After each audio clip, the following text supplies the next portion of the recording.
देखो, तो हम लोग बता रहे थे कि हम प्रीवियस क्लास में हम लोग डिस्कस कर रहे थे लाइव प्रोसेस के बारे में, और लाइव प्रोसेस के बारे में आप लोग को एग्जैक्टली बताए थे कि हम लोग देखते हो कि अपने डेली लाइफ में हम लोग बहुत सारे प्रोसेस करते हैं, बहुत सारे process like bathing, eating, excretion और बहुत कुछ करते हैं।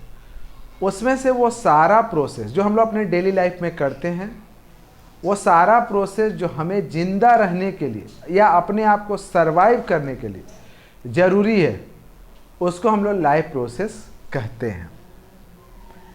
इन शॉर्ट कहा जाए कि कोई ऐसा प्रोसेस जो किसी भी लिविंग बीइंग को सरवाइव करने के लिए ज़रूरी हो, जिसके बिना वो ज़िंदा नहीं रह सकता, एक लॉन्ग टाइम तक ज़िंदा नहीं रह सकता, उस सारे प्रोसेस को हम लाइफ प्रोसेस कहेंगे। इसमें से 4 लाइफ प्रोसेस होता है, टोटल 4 लाइफ प्रोसेस होता है। न्यूट्रिशंस, रेस्पिरेशन, एक्सक्रिएशन और ट्रांसपोर्टेशन। सबसे पहले हम लोग डिस्कस करते हैं न्यूट्रिशंस। न्यूट्रिशंस का मतलब होता है, फिर न्यूट्रिशन से अगर हम लोग बात करें तो फिर हम लोग बात करते हैं कि हम लोग खाना खाते हैं। हम लोग भी खाना खाते हैं। जितने भी एनिमल्स हैं, लाइक अगर आप काऊ को देखिए, गॉट को देखिए, बफेलो को देखिए, वो सब खाना खाता है। अगर आप ग्रीन प्लांट को देखिए, वो भी खाना खाता है। आप कैसे समझ सकते हैं कि ग्रीन प्लांट को खाना चाहिए? तो अगर आपके घर में कोई पौधा लगा हुआ है, आप उसको 2, 4, 5 दिन पानी नहीं दीजिए, उसका तो क्या हो जाएगा? वो सूख जाएगा, डेथ कर जाता है ना। मतलब कि उसको भी जिंदा रहने के लिए पानी चाहिए है। तो हम लोग खाना खाते हैं। हम लोग जो खाना खाते हैं, इसी प्रोसेस को हम न्यूट्रिशंस कहेंगे, the process of taking food. लेकिन सिर्फ the process of taking food को न्यूट्रिशन नहीं कहेंगे। हम लोग की अगर अपनी खुद की बात करें तो हम लोग जो प्रोसेस क्या होता है कि अगर हम लोग खाना लिए, मुंह में रखे, मुंह में चबाए, चबाने के बाद थोड़ा बहुत डाइजेस्ट हुआ, फिर वो मिला पेट के अंदर गया, पेट के अंदर फिर थोड़ा बहुत डाइजेस्ट हुआ, फिर डाइजेस्ट होते होते उसको ब्लड एब्जॉर्ब किया। तो जो हम खाना खाते हैं, खाना खाने से ले करके और डाइजेस्ट होने तक का जो पूरा प्रोसेस होता है, उस पूरे प्रोसेस को हम न्यूट्रिशंस कहेंगे। तो nutrition is the process in which any living being take food and digest inside our body, या इन हिज हर जो बोलो, उसके बॉडी के अंदर डाइजेस्ट होता है। उस सारे प्रोसेस को मिला करके हम न्यूट्रिशंस कहेंगे। अब बात आती है कि हम लोग खाना क्यों खाते हैं। तो खाना क्यों खाते हैं? तो हम लोग खाना खाते हैं because food gives us energy. हम लोग जो खाना खाएंगे, उस खाने से हम लोग को एनर्जी मिलता है। एनर्जी कैसे मिलता है वो हम लोग पढ़ेंगे रेस्पिरेशन में, ठीक है ना।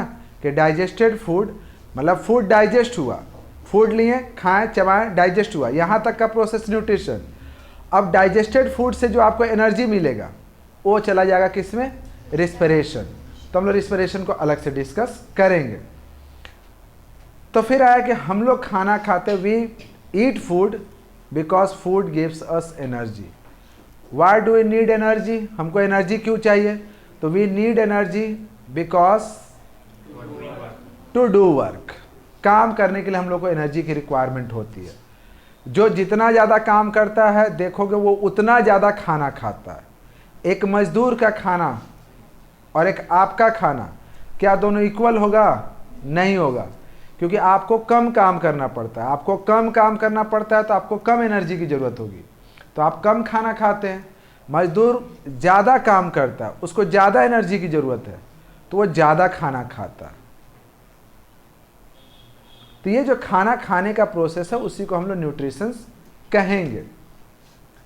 अब बात करते हैं न्यूट्रिशंस के बारे में। तो न्यूट्रिशंस आर ऑफ 2 टाइप, 2 तरह का न्यूट्रिशंस होता है, ऑटोट्रॉपिक न्यूट्रिशंस और heterotrophic nutrition. Autotrophic, autotrophic 2 word से बना हुआ, ऑटो और ट्रॉपिक। ऑटो का मतलब होता है सेल्फ, सेल्फ मतलब खुद, और ट्रॉपिक मतलब होता है नरिशमेंट। नरिशमेंट मतलब होता है परवरिश, पोषक, ठीक है।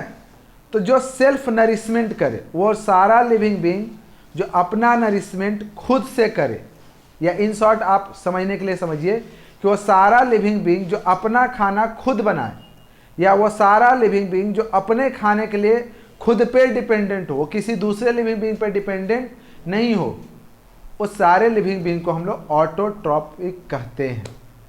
अब ऑटोट्रॉपिक कौन हो गए? All green plant.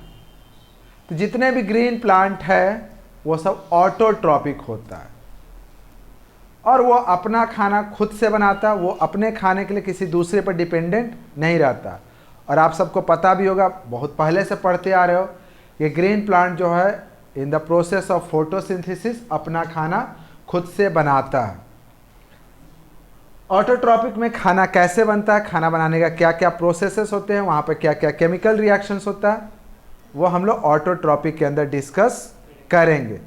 ऑटोट्रॉपिक को शॉर्ट में समझना है कि living being who make their own food, उसको हम लोग ऑटोट्रॉपिक कहेंगे। हेटरोट्रॉपिक, हेटरो मतलब होता है अदर, ट्रॉपिक मतलब नरिशमेंट, जो अपने नरिशमेंट के लिए किसी दूसरे पर डिपेंडेंट हो, उसको हम लोग कहेंगे हेटरोट्रॉपिक। मतलब इन शॉर्ट समझिए कि जो अपने खाने के लिए किसी दूसरे लिविंग बीइंग पर डिपेंडेंट हो, या जो अपना खाना किसी दूसरे लिविंग बीइंग से ऑब्टेंड करता हो, उसको हम लोग हेटरोट्रॉपिक कहेंगे। एग्जाम्पल, हमको अगर खाना खाना है तो हम फूड कहाँ से ऑब्टेन करते हैं? तो some food obtain from the plant और फ्रॉम द एनिमल। अब प्लांट में हम लोग क्या क्या खाते हैं? तो बहुत सारा प्लांट खाते हैं। लाइक अगर मान लो कि हम व्हीट खाते हैं, रोटी मान लो खाते हैं, रोटी खाते हैं ना, रोटी किसी से बना हो? व्हीट से। व्हीट इज अ प्लांट, वो प्लांट से हमको मिला। राइस, दाल, इसके अलावा बहुत सारा चीज़ें हैं, फ्रूट्स है, ये सारा फूड जो है हम लोग कहाँ से ऑब्टेन कर रहे हैं? प्लांट से। इसके अलावा हम लोग फूड ऑब्टेन करते हैं from the animal, like ghee, cheese, butter, milk, egg, fish, meat, ये सब हम लोग एनिमल से। तो हेटरोट्रॉपिक जो होते हैं वो अपने फूड के लिए किसी दूसरे लिविंग बीइंग पे डिपेंडेंट होते हैं। They take food either from the plant और फ्रॉम द एनिमल, लेकिन वो अपना खाना खुद से तो नहीं बनाएगा, वो दूसरे का बना बनाया खाना खाएगा। ठीक। हेटरोट्रॉपिक न्यूट्रिशन 3 तरह का होता है। There are 3 different types of heterotrophic nutrition: parasites, saprophytes and holozoic. पहले हम लोग बात करते हैं पैरासाइट्स का। आप देखे होंगे कि बहुत सारे लिविंग, मतलब जैसे जस्ट लाइक आप मान के चलिए डॉग देखे होंगे, तो डॉग के बॉडी पे बहुत सारा छोटा छोटा कीड़ा रहता है, देखे हो? या बकरी, गॉट के शरीर पे, या इवन आपके बाल के अंदर जो जू है ना, it's an example of parasites. ये पैरासाइट जो बताया वो आपके बॉडी के बाहर रहता है। बहुत सारा पैरासाइट जो होते हैं आपके बॉडी के अंदर भी रहता है। तो पैरासाइट्स होता क्या? तो living being who live inside और outside of other living being, कोई भी ऐसा लिविंग बीइंग जो किसी दूसरे लिविंग बीइंग के इनसाइड या आउटसाइड रहता है और उससे अपना फूड ऑब्टेन करता है, उसको हम लोग पैरासाइट्स कहते हैं। बहुत सारा पैरासाइट्स हमारे लिए हेल्पफुल भी होता है, लेकिन बहुत सारा हार्मफुल भी होता है। तो पैरासाइट समझ में आया कि बहुत सारे ऐसे लिविंग बीइंग है जो किसी दूसरे लिविंग बीइंग के शरीर के अंदर या शरीर के बाहर रहेगा और उससे अपना फूड ऑब्टेन करेगा। जैसे आपके बाल का जू आपके बालों में रहता है और आपका बाल मतलब सिर से ही वो ब्लड चूसता है और फिर फूड ऑब्टेन करता है। बहुत सारे एनिमल के शरीर पर देखेगा, आपके पेट के अंदर है बहुत सारा पैरासाइट्स जो अंदर रह करके फूड ऑब्टेन करता है। तो कुछ पैरासाइट्स बॉडी के अंदर रहते हैं और कुछ बाहर रहते हैं। अच्छा, पैरासाइट सिर्फ एनिमल नहीं होता है, पैरासाइट्स प्लांट्स भी होते हैं। बहुत सारा प्लांट जो हैं वो पैरासाइट्स होते हैं ना, जो किसी दूसरे प्लांट पे रहते हैं और उससे अपना फूड ऑब्टेन करते हैं। अमरलता, अमरलता का नाम आप लोग सुने होंगे। अमरलता एक प्लांट है जो किसी दूसरे प्लांट पे रहता है और उसी से अपना फूड ऑब्टेन करता है। That's a parasites.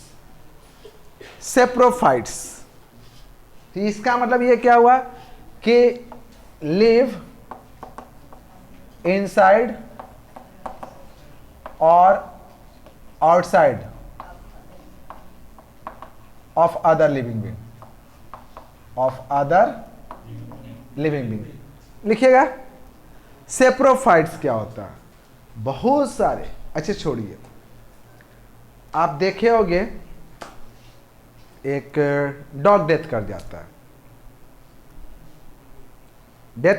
है, उसके बाद उसके बॉडी का क्या होता है, उसको अगर हम कहीं फेंक दें तो उसकी लाश 1 दिन 2 दिन 4 दिन 10 दिन 20 दिन 25 दिन 50 दिन के बाद अपने आप गायब हो जाता है।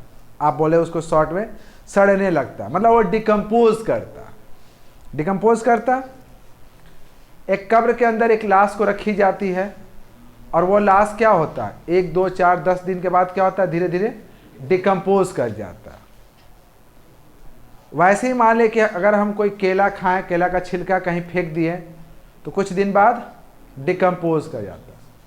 बात यहाँ पे आती है कि आखिर वो डिकम्पोज करता कैसे है।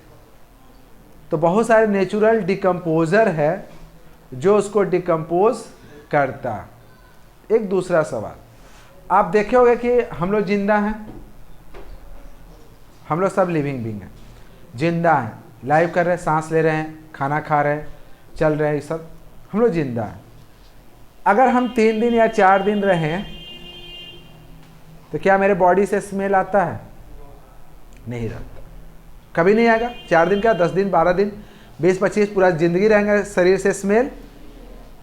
हम डेथ कर गए और डेथ करने के 1 से दूसरे दिन या तीसरे दिन ही हमारे बॉडी से स्मेल आने लगता। कभी सोचे कि ऐसा क्यों हुआ? जब हम जिंदा थे तो हमारे बॉडी से स्मेल नहीं हुआ, लेकिन जैसे ही डेथ किए वैसे ही कुछ दिन के बाद हमारे बॉडी से स्मेल आने लगा। और आप देखते हो ना कि कितना भी आपका करीबी हो, कितना क्लोज हो, कितना भी आप उससे प्यार करते हो, अगर वो डेथ कर गया, मान ली मेरी दादी, हम दादी से बहुत प्यार करते हैं, दादी डेथ कर गई, तो हम ही लोग कहते हैं कि अब जितना जल्दी हो दादी को उठाओ, ले चलो, जला दो, क्योंकि बॉडी से स्मेल आने लगा। आखिर बॉडी से स्मेल आता कैसे है? तो वो बॉडी से स्मेल जो आता है इसी सेप्रोफाइट्स के कारण आता है। तो सेप्रोफाइट्स होता क्या है? तो सेप्रोफाइट्स एक ऐसा लिविंग बीइंग है who take their food from the dead and decaying living being. Saprophytes क्या है? एक ऐसा लिविंग बीइंग है जो मरे हुए जीव जंतु से ही अपना फूड ऑब्टेन्ड करता है। That is called saprophytes. तो जैसे ही हम डेथ करेंगे तो उस डेथ करने के बाद हमारे बॉडी को डिकम्पोज करना कौन शुरू करेगा? सेप्रोफाइट्स। और हमारे बॉडी को जब डिकम्पोज करता है तो उसी के बाद बहुत सारे गैसेस और बहुत सारा उसका वेस्ट जो जनरेट होता है, उसी कारण स्मेल क्रिएट होता है। तो ये सेप्रोफाइट्स है जो डेड लिविंग बीइंग को खाता है, मरे हुए जीव जंतु से अपना फूड ऑब्टेन्ड करता है। अब holozoic, holozoic is also a type of heterotrophic nutritions. अब इसमें बहुत सारे प्रोसेस होता है, लेकिन अब हम लोग बात करते हैं होलोजोइक फर्दर 3 टाइप्स का होता है, ठीक है ना। होलोजोइक 3 तरह का होगा। कौन कौन सा? हार्बिवोरस, कार्निवोरस, ओमनिवोरस। हार्बिवोरस क्या हुआ? तो herbivorous all living being who eat green plant. वो सारे लिविंग बीइंग जो सिर्फ और सिर्फ ग्रीन प्लांट खाते हैं उसको हम लोग हार्बिवोरस कहते हैं। Example human being. क्या ह्यूमन बीइंग को आप हार्बिवोरस कहोगे? नहीं, क्योंकि हार्बिवोरस नहीं है, वो ग्रीन प्लांट तो खाता ही है, मौका मिलता है तो फ्लेश भी खा लेता है, किसी जानवर को भी खा जाता है। तो जो दोनों खा रहा, मतलब कि वो साग सब्जी भी खा रहा, मतलब वेजिटेबल प्लांट भी खा रहा और एनिमल भी खा रहा, उसको कहते हैं हम लोग ओमनिवोरस। तो इंसान क्या है? ओमनिवोरस है। हार्बिवोरस कौन है? जो सिर्फ ग्रीन प्लांट खाता है। तो ग्रीन प्लांट खाने वाला एनिमल कौन सा है? काऊ, गोट, रैबिट, एलिफेंट, जिराफ, डियर, ये सब, वो सब सिर्फ ग्रीन प्लांट खाता है। अब सोचिए कि एक जंगल में एकदम टेस्टी मटन बना के रख दिए। चंपारण का वो जो आता है ना रेस्टोरेंट, देखे हो ना, चंपारण हांडी, उसका मटन बना हुआ है एकदम टेस्टी। या बिरयानी रखा हुआ एकदम लेग पीस, और वहाँ पे ले जाकर के तुम बकरी को छोड़ दो, वो खा जाएगा? नहीं खाएगा। वो कुछ भी कीजिए, वो ग्रीन प्लांट ही खाएगा, वो दूसरे जीव जंतु को। दूसरा आता है carnivorous. Carnivorous are those animal who eat flesh of other animal, जो दूसरे एनिमल से अपना फूड ऑब्टेन करता है, जो दूसरे एनिमल को ही सिर्फ खाता है, उसको हम लोग कार्निवोरस कहते हैं। Example lion. लायन के बारे में तो सुने हो कि शेर कितना भी भूखा हो घास नहीं खाता है, भले भूख से मर जाएगा लेकिन घास जब भी खाएगा तो कच्चा मांस खाएगा और किसी दूसरे जानवर को खाएगा। भले उसके लिए वो रैबिट को खा जाएगा, चूहा को खा जाएगा, मोर को खा जाएगा, लेकिन घास नहीं खाएगा, वो किसी दूसरे। तो वो सारे एनिमल जो किसी दूसरे एनिमल से अपना फूड ऑब्टेन करते हैं उसको हम लोग कार्निवोरस कहते हैं। और ऑमनिवोरस क्या हुआ कि दोनों को खाता है, ग्रीन प्लांट को भी खाता है और एनिमल को भी खाता है, उसको हम लोग ऑमनिवोरस कहते हैं। तो these are the types of nutritions. Next class में हम लोग एक एक करके डिस्कस करेंगे। हम लोग को जो 10th क्लास के एनसीईआरटी में आपको पढ़ना, पहले तो ऑटोट्रॉपिक न्यूट्रिशंस के बारे में पढ़ना है, उसमें ये पढ़ना है कि क्या क्या प्रोसेसेस होते हैं, वहाँ पर कौन कौन सा रिएक्शन होता है और प्लांट का कौन सा पार्ट इसके लिए रिस्पॉन्सिबल है। जैसे हमारे फूड मतलब हम लोग का न्यूट्रिशन होता है, तो हम लोग अगर खाना खाते हैं तो हमारे न्यूट्रिशंस में कौन कौन सा पार्ट यूज आता है? मुंह, पेट, इंटेस्टाइन स्मॉल या लार्ज। हाथ पैर का काम तो न्यूट्रिशंस में नहीं ना होता। तो ऐसे प्लांट में पढ़ना कि प्लांट में न्यूट्रिशन जो होता है उसके लिए कौन सा पार्ट रिस्पॉन्सिबल है और कौन कौन सा केमिकल्स की ज़रूरत होता है, किस किस चीज़ की रिक्वायरमेंट है। ये हम लोग ऑटोट्रॉपिक में पढ़ेंगे। हेटरोट्रॉपिक से पढ़ना है आपको 2 न्यूट्रिशंस इन अमीबा। बहुत बार क्वेश्चन पूछता है कि न्यूट्रिशंस इन अमीबा को थ्रू द डायग्राम शो करो। डायग्राम के हेल्प से आपको न्यूट्रिशंस इन अमीबा बताना है। और न्यूट्रिशन इन ह्यूमन बीइंग। तो कुल मिलाकर न्यूट्रिशंस में आपको 3 पार्ट में पढ़ाएंगे। पहला पार्ट में आपको पढ़ाएंगे ऑटोट्रॉपिक न्यूट्रिशंस, दूसरा पार्ट पढ़ाएंगे आपको nutritions in amoeba and third part पढ़ाएंगे nutritions in a human being. जो nutritions in a human being है वो थोड़ा सा बड़ा हो जाएगा। इसलिए बड़ा हो जाएगा क्योंकि उसमें भी बहुत सारे प्रोसेसेस होते हैं, बहुत सारे पार्ट उसमें इन्वॉल्व होते हैं। हर पार्ट में डिफरेंट डिफरेंट एंजाइम्स आता है और हर एंजाइम्स का डिफरेंट डिफरेंट फंक्शन होता है। क्लियर? तो आप थोड़ा सा जो नेक्स्ट क्लास हम लोग ऑटोट्रॉपिक न्यूट्रिशंस को बताएंगे तो आप उसको पहले से एक बार एनसीईआरटी बुक को रीड करके रखोगे। ठीक है?